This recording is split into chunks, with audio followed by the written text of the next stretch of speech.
ഒരു ഇച്ചിരി കഷ്ടപ്പാടുള്ള ഒരു ആത്മീയതയെക്കുറിച്ച് പറയട്ടെ. ഈ ആത്മീയതയിൽ ജീവിച്ചു കഴിഞ്ഞാൽ വലിയ ദൈവാനുഗ്രഹങ്ങൾ, വലിയ ദൈവത്തിൻ്റെ ഇടപെടലുകൾ നമ്മുടെ ജീവിതത്തിൽ നമുക്ക് അനുഭവിക്കാനായിട്ട് പറ്റും.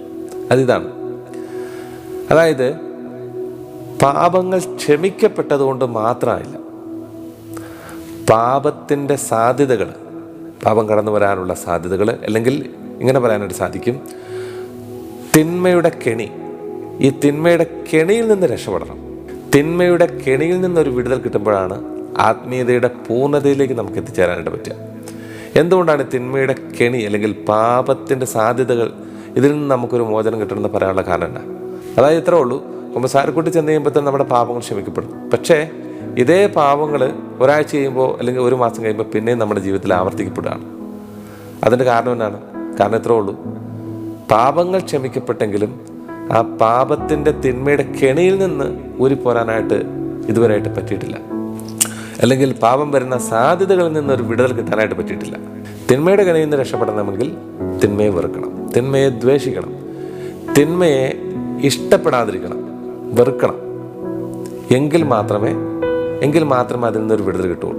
ഇപ്പോൾ ഉദാഹരണം പറയുകയാണെങ്കിൽ, നമുക്ക് ഒട്ടും ഇഷ്ടമില്ലാത്തൊരു ഭക്ഷണം, അല്ലെങ്കിൽ ഭക്ഷണം കഴിച്ചാൽ നമ്മൾ ഛർദ്ദിക്കും എന്ന് വിചാരിക്കുക.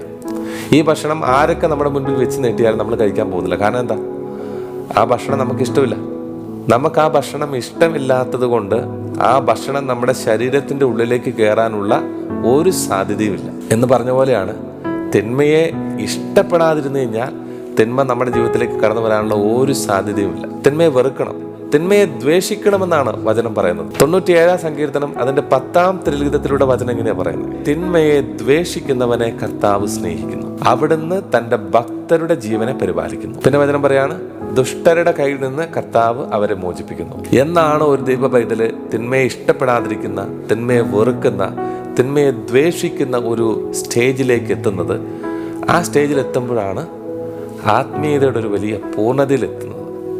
അവിടെയാണ് ശരിക്കും നിലനിൽപ്പിൻ്റെ വരം കിട്ടുന്നത്. നിലനിൽപ്പിൻ്റെ വരങ്ങൾ കിട്ടിക്കഴിഞ്ഞാൽ പിന്നെ അനുഗ്രഹങ്ങളുടെ പ്രവാഹമായിരിക്കും. അപ്പോൾ പ്രിയപ്പെട്ടവരെ, ഈ നിലനിൽപ്പിൻ്റെ ഒരു വരം കിട്ടാൻ വേണ്ടിയിട്ട് ആത്മാർത്ഥമായിട്ട് ഒരു നിമിഷം ഒന്ന് പ്രാർത്ഥിച്ച്, എന്നിട്ട് ഈ ആശീർവാദം ഒന്ന് സ്വീകരിക്കുക.